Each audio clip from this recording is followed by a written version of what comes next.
cross-examination. Ms. Gleason. So as you sit here today, it's your testimony that you shot at Laquan because he brought the knife in front of him up about to his waist level. That's your testimony? No. What is your testimony? Why'd you shoot him?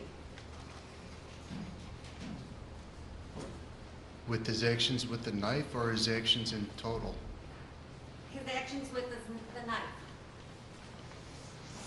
Well, his actions with the knife also were his actions in advancing on me. He brought the knife down from his waist level up towards his left shoulder like this. Okay, and you were interviewed that night by Detective March, isn't that correct? Yes.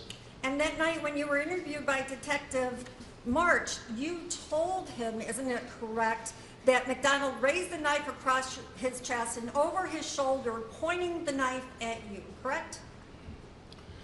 I'm sorry? Did you tell that to Officer March when you were interviewed that night?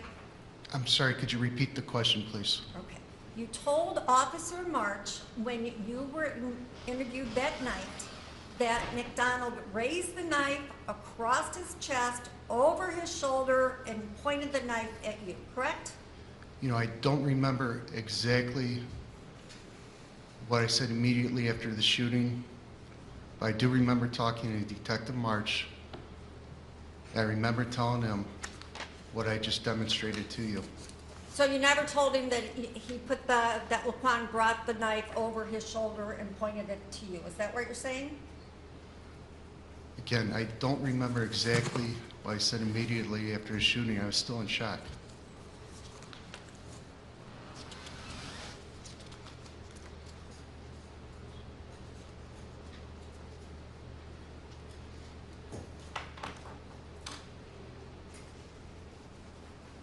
And you told that to Dr. Miller when Dr. Miller interviewed you, didn't you? What did I tell him? You told him that he brought the knife up over and across his chest and was pointing it at you? I told Dr. Miller that he brought it up across his chest like this, yes. Okay. Now you've sat here for several days. Where do you see that on the video?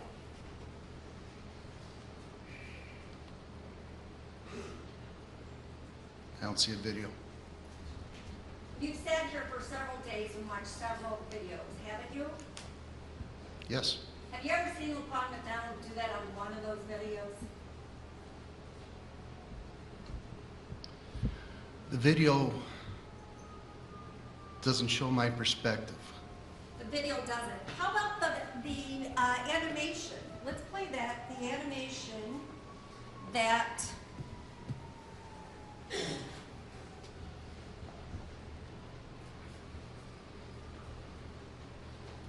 I'm going to show, Your Honor, what's been previously entered as defense exhibit number 10. We're going to skip to your perspective. There's your perspective, right? Is that it? You want me to play it again?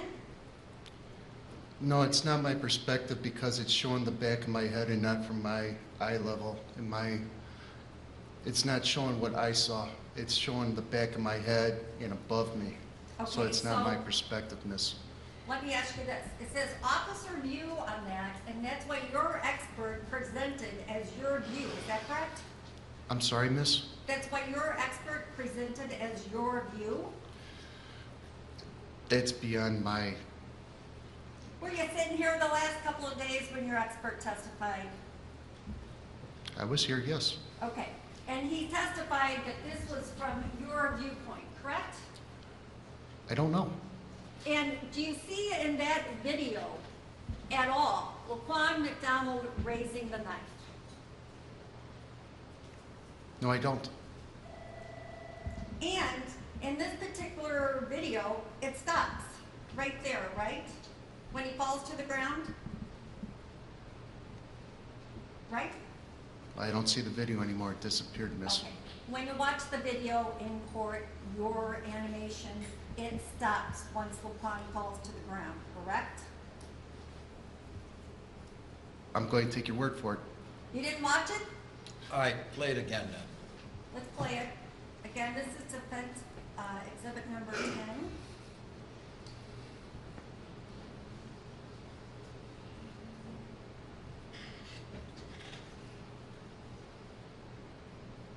And it stops right there, correct? It's still going. Well, this is just playing it over and over because it doesn't stop unless you stop it, right? On your animation, did you ever see anything that happened after Luquan fell to the ground? If that's your objection, overrule. I didn't see the video stop, so I don't know where it's supposed to stop. Okay, so, and it's your testimony as you sit here today that you stopped shooting, you made a decision to stop shooting? I'm sorry, I don't understand you, miss. Could you repeat that or rephrase it? Sure. Did you ever make a decision to stop shooting that night? Yes, I did. And when was that? Once I recognized that he hit the ground. Well, he hit the ground and you continued to shoot, correct?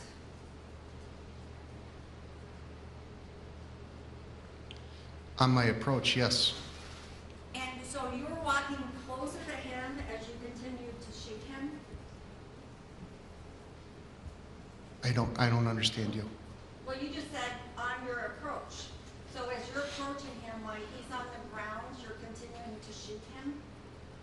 No, I think you're putting words into my mouth. My After question was, I'm trying to answer your question, miss, so please let me answer it. After I reassessed the situation, I did fire after that. Yes, I did. you reassessed. And when was it that you reassessed?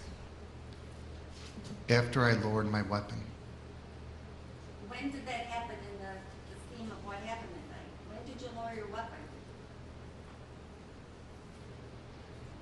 After I recognized the fact that he fell to the ground,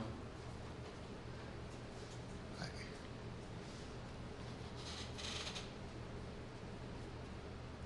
lowered my weapon.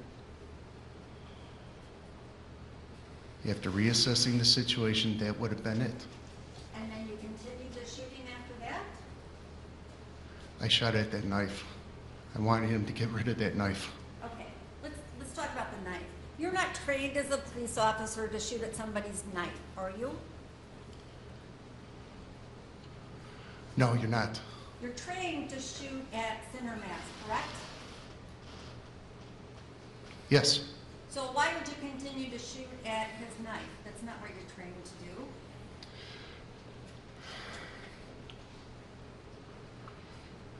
My focus was just on that knife, and I just wanted him to get rid of that knife. That's all I could think.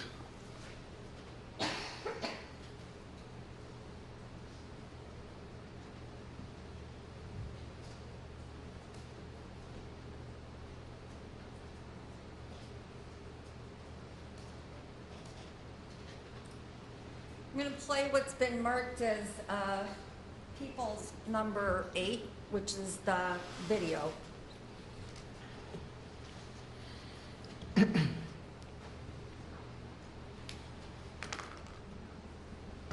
you see that on the screen? Yes, ma'am.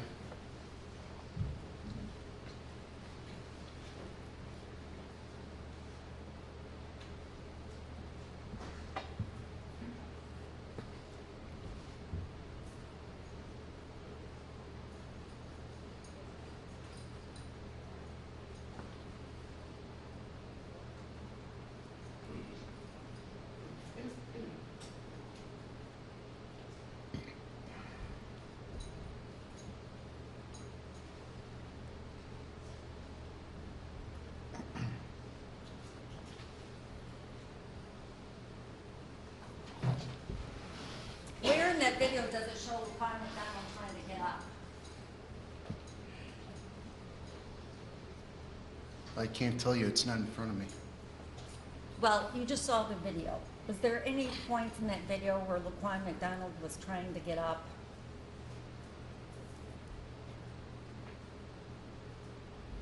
From that video, I may not show it, but that wasn't from my perspective, ma'am. I was coming at a completely different angle.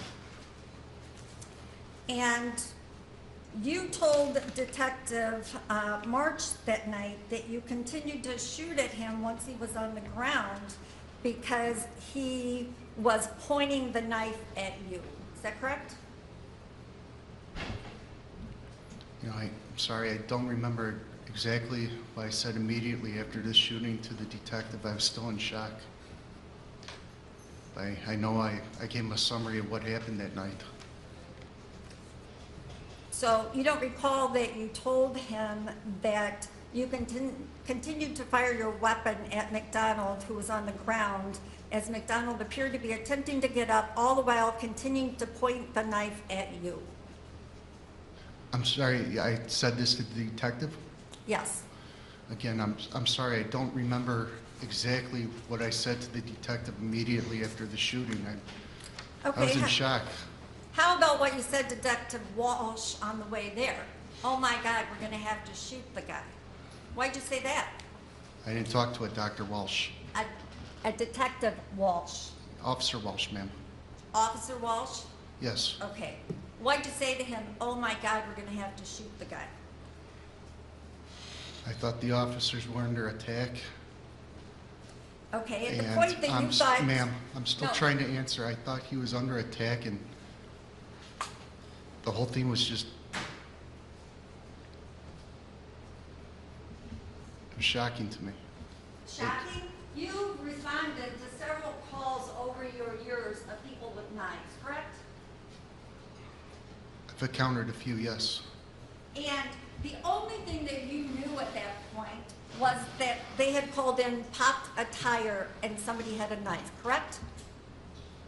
I had heard over the radio that he had slashed the tire, yes. It doesn't, over the radio never says slash the tire, does it? I now know that, yes, I misinterpreted it at the time.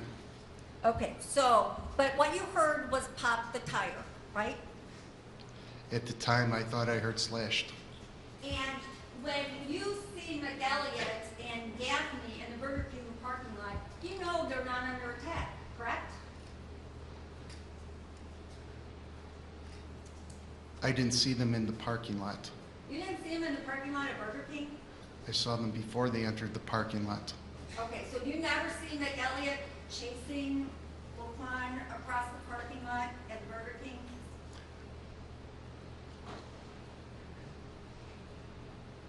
I think I see McElligott chasing him on the sidewalk, Which sidewalk would that be? the one that he was on. Well, where? Before the Burger King or after the Burger King?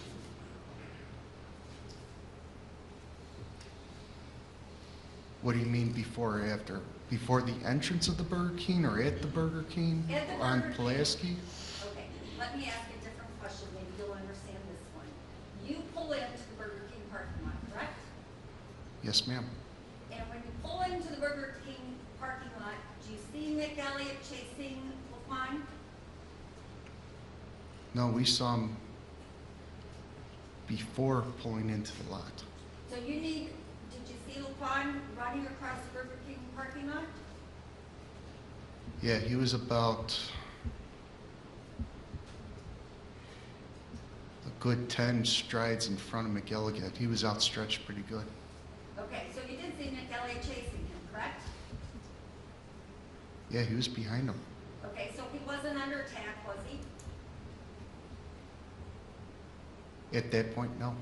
And Gaffney was actually in his vehicle, correct? All I saw was a squad car. I didn't know who was in that car. Okay, so before that night, you didn't know McElliott and Gaffney were partners in that squad? Well, I knew that, yes. Okay, so when you hear over the radio, it's Gaffney calling in, correct? I don't know. I don't know who was calling it in. And did you hear the voices when they were calling it in? Well, yeah, I heard the radio, yes. And so you didn't recognize the voice? It's the radio, it can be very hard to pick up on whose voice is whose. So no, I couldn't tell you who was calling in the transmission. Okay, so did you think it was some other officer in that squad car besides Gaffney? Are you saying I'm just imagining another officer driving the car? I'm asking you. You said you didn't know it was Gaffney, right? In the squad car? I couldn't, at that time, I didn't even know if there was Gaffney and McGillicud's squad car. But it was limping, you said. Right, it was a police car, yes. And then Laquan actually is running in front of you and Walsh, correct? Where? In the Burger King lot. For a little bit of time, yes. And he actually runs in front of you and across into Pulaski, yes?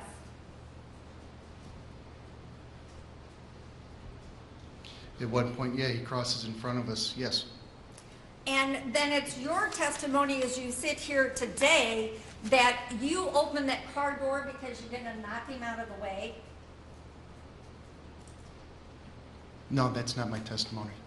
That wasn't what you said on direct, that you were going to use the car door to knock Laquan down? Yeah, he just rephrased it.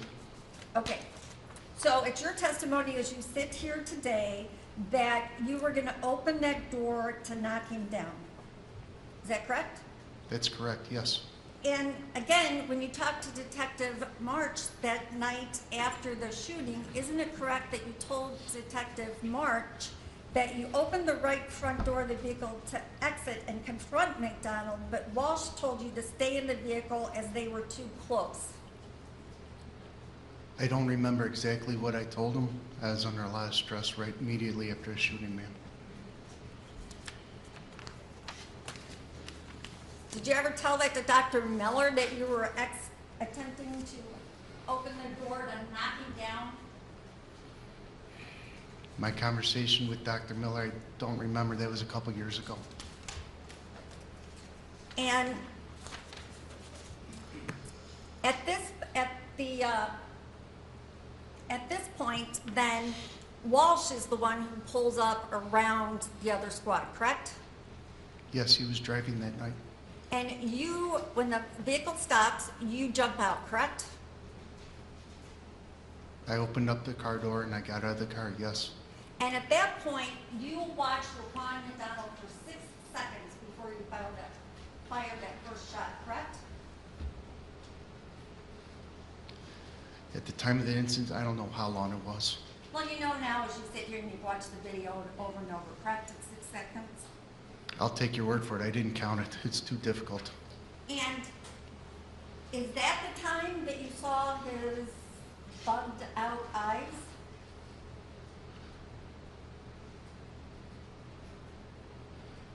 Yeah, I saw his eyes. Is that the first time?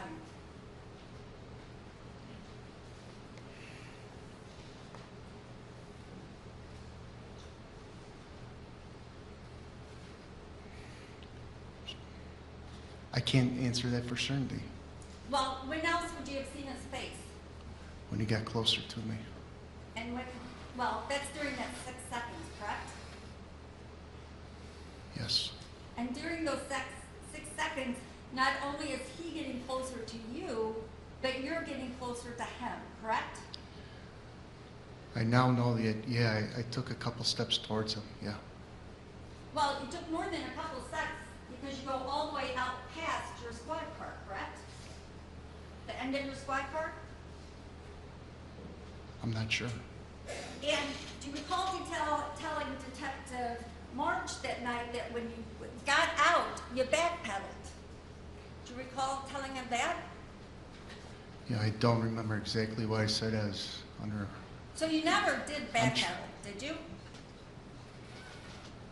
I'm trying to answer, which question do you want me to answer, ma'am? You asked me 2 questions. I'm trying to answer them one at a time. Okay.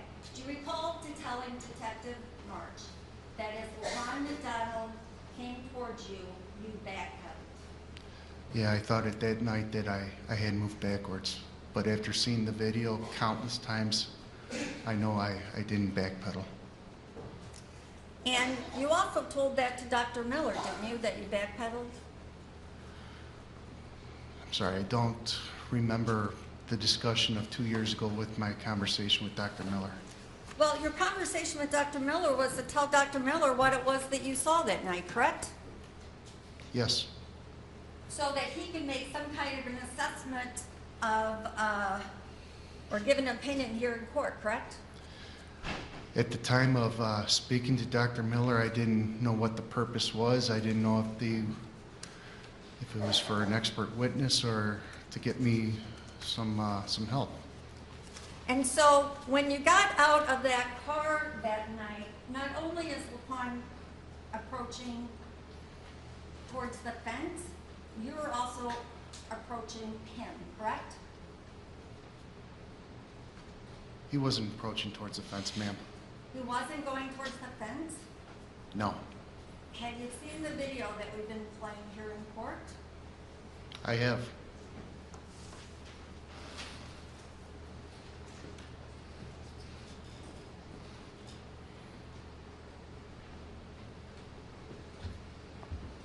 I'm going to play, again, part of People's number 8.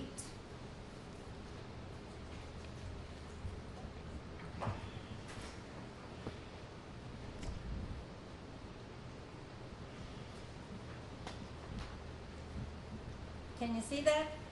Yes, ma'am.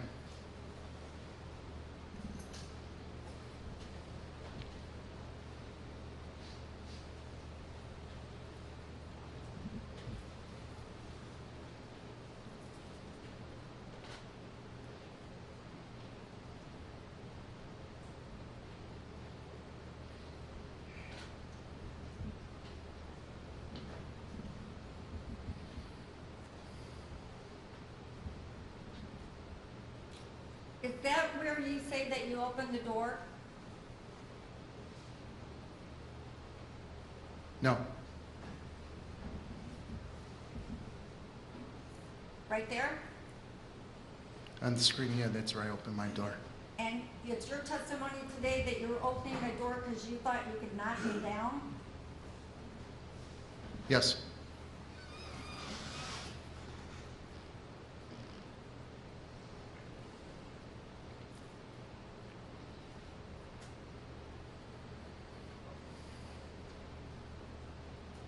So it's your testimony that he's not walking towards a fence? I'm sorry? It's your testimony that he's not walking towards a fence? That's my testimony. It looks to me like he's going from one side of the dotted line to the other side of the dotted line. No.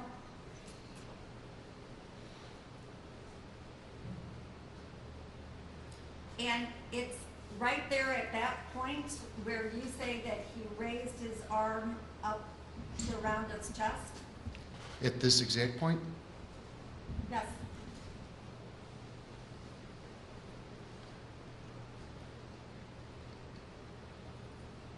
You know, I don't know.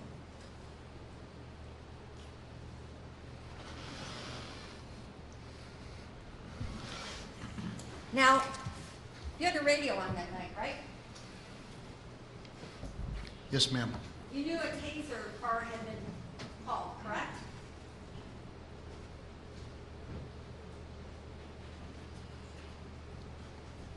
Yes. You know, taser had, somebody had responded that they were coming, correct? I just heard that a car had responded. They were coming from a distance, but I never heard once over the radio that a taser unit was responding. Well, I believe the dispatch actually says when they're on the radio, they say that they're near Mulligan and Archer, correct? I don't remember the exact cross streets, no.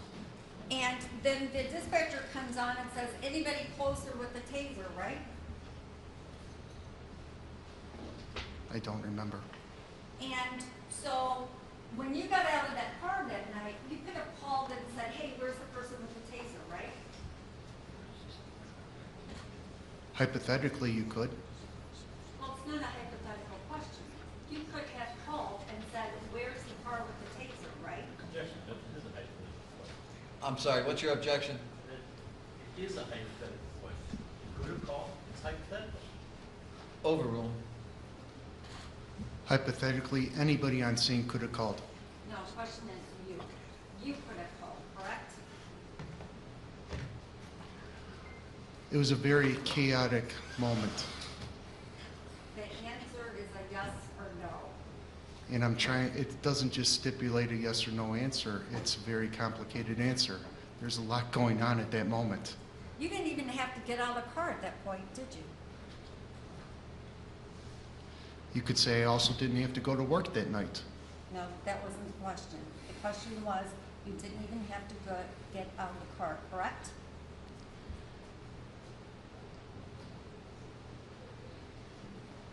As an officer, you have a duty to not retreat. You have a duty to place somebody into custody.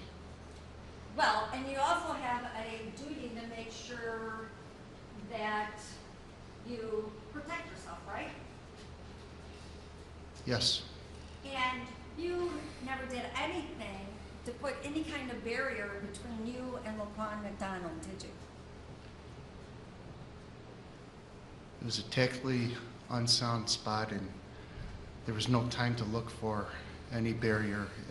If I had backed up, I would have backed up against the wall. What wall? Would have been like the squad car. You would have pinned yourself up against the wall. I'm just using it as a phrase. Well, you actually went to the end of your squad car, right? I know that now, yes. Could have went back around your squad car, so the car was between you and Laquan, correct? There was no time for that. Well, you had 6 seconds before you pulled the trigger the first time, right? And in that 6 seconds, he got a lot closer to me than I ever could have gone away from him around the squad car. And you got a lot closer to him too, didn't you? I know that now, yeah. Not intentionally. Pardon? Not intentionally. Not intentionally? Well, I thought who I was moving you backpedaling that night. What? Miss, I thought I was backpedaling that night. You thought you were backpedaling as you're firing shot after shot after shot? What I know now and what I thought at that time are two different things. Now, you didn't know anything at all about Laquan McDonald that night, did you? Just from the actions I observed of him and his actions that I heard before seeing him. That's all, right? Yeah, I don't think I ever met him before.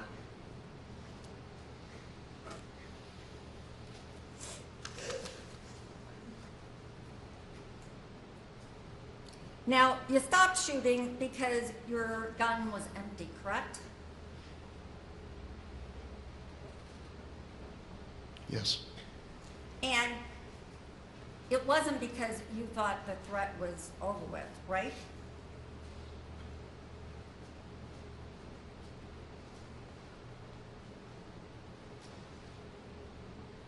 I'm sorry. It wasn't because you thought the threat was over with, right? Between the time I stopped shooting and the time I reloaded, the situation had drastically changed. Really, what changed? It was no longer a threat by the time I reloaded my weapon and brought it up to the ready position. Why wasn't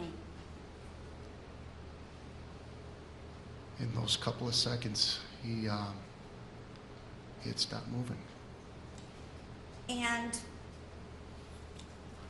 it's actually your partner who said, hey, I got this, right? You were ready to continue to shoot him. Absolutely not. Absolutely not? Your partner didn't tell you, hey, Jason, I got this? You asked me a compound question. I was asking the second part of the question.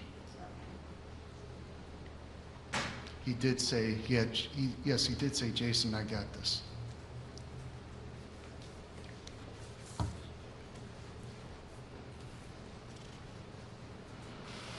Judge, can I have a moment, please? Sure.